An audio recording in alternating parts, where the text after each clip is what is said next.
السلام عليكم. كيف الحال يا شباب؟ أتمنى أنكم بخير وبصحة جيدة. آسف على الغياب الطويل اللي دام ما يقارب 6 أشهر.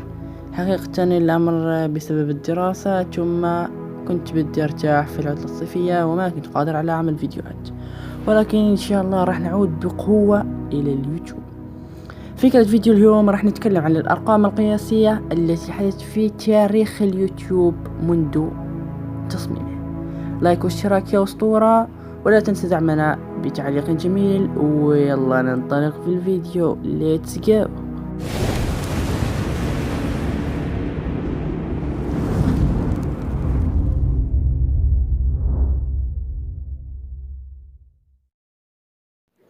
قبل ما نبدأ الفيديو، أتمنى من الجميع أن يترحم على ضحايا زلزال المغرب وأن يدعو لعائلاتهم بالصبر.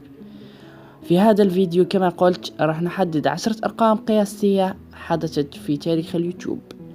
10. أول مقطع في اليوتيوب نزل قبل 18 سنة، وراح أظهركم الآن صورة الفيديو. وقد وصل عدد مشاهدات هذا الفيديو إلى 286 مليون مشاهدة. بس أول تعليق في اليوتيوب بأكمله ما كان في فيديو الخاص بجواد أحد مؤسسين اليوتيوب، بل كان بعد سنة من تأسيس اليوتيوب ولشخص اسمه ماركو، اللي كتب في تعليق لولو قبل 17 سنة، وهذا يعتبر أول تعليق في اليوتيوب. بس أول قناة وصلت إلى 1000 مشترك اسمها سموتش، وهي قناة فكاهية تتميز بطريقة اللعب الفكاهية. لكن أول صورة مصغرة نزلت على اليوتيوب كانت قبل 16 سنة، وكان اليوتيوبر الأشداء اللي يكون ختموا علم اليوتيوب هم اللي كانوا بيعملون صور مصغرة لفيديوهاتهم، والفيديوهات كانت بتحصل على مشاهدات عالية بسبب الصور المصغرة. أما بالنسبة لأول فيديو حصل على 10 مليون مشاهدة، هي أغنية بوكيمون الخاصة بقناة سموتش. هذه القناة حقيقة خاصة بتحطيم الأرقام القياسية. بس إذا تكلمنا عن البثوث المباشرة فرح يطرح في بالك أطول بث هو بث أبو فلة، اللي كان مدته 7 أيام للتبرع. بس أطول بث كان منذ 2016 ولا يزال يعمل لحد الساعة، وهي صورته. أما أكثر قناة من ناحية مجموع المشاهدات فهي قناة تيسيري، اللي يبلغ عدد مشتركينها 249 مشترك، وبمعدل 200 مليار مشاهدة. بس أكثر فيديو حصل على لايكات في تاريخ اليوتيوب هي أغنية ديسباسيتو ب52 مليون لايك و6 مليار مشاهدة. حقيقة كل هذه الأرقام القياسية من الصعب تحطيمها من يوتيوبر تاني، بس مستر بيس حطم رقم قياسي لأكثر مدة راح يصل فيها ل10 مليون مشترك في القناة، واللي هي 200 يوم، وهي قناة جيمر فتحها مستر بيس ووصل إلى 10 مليون مشترك في مدة 200 يوم.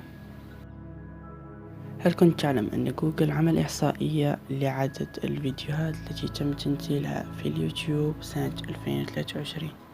وأنا طرح في بالي سؤال، شو هي أكثر قناة منزلة فيديوهات على اليوتيوب؟ بس لما بحثت انصدمت أن في قناة منزلة 2 مليون فيديو، وذلك بسبب أنه بنزل فيديو كل دقيقة. مستحيل. بس جينا نتكلم عن أكتر شخص خسر مشتركين في قناته في 24 ساعة، اللي كان 1,260,000 مشترك. ولكن هل تخيلت أن في فيديو باليوتيوب مدته 0.0001 جزء من الثانية حقيقة بتدخل بينتهي الفيديو؟ وأخيرا راح أختم الفيديو بأكثر فيديو مشاهدات في تاريخ اليوتيوب، واللي هي أغنية بيبي شارك ب13 مليار مشاهدة. الجميع راح يتخيل كيف 13 مليار مشاهدة وفي فقط 8 مليار على كوكب الأرض. بس يا عزيزي المشاهد، راح أخبرك بأن أغنية بيبي شارك للأطفال الصغار، وأنهم بيشاهدوها أكثر من مرة باليوم أو في حياتهم. لذلك اليوتيوب كل ما بتدخل عليه وبتخرج وبتعيد تدخل، بتدخل بخوارزميات جديدة، أي كل ما تدخل مرة تانية اليوتيوب بتحسب مشاهدة جديدة للفيديو، لذلك راح يتضاعف عدد المشاهدات في ذاك الفيديو كلما دخلت إليه. وهيك راح نكون وصلنا إلى نهاية الفيديو. إذا وجدت أن هذا الفيديو عليه دعم، راح أعمل جزء تاني للأرقام القياسية في مواقع أخرى. لايك واشتراك وبيس، مع السلامة.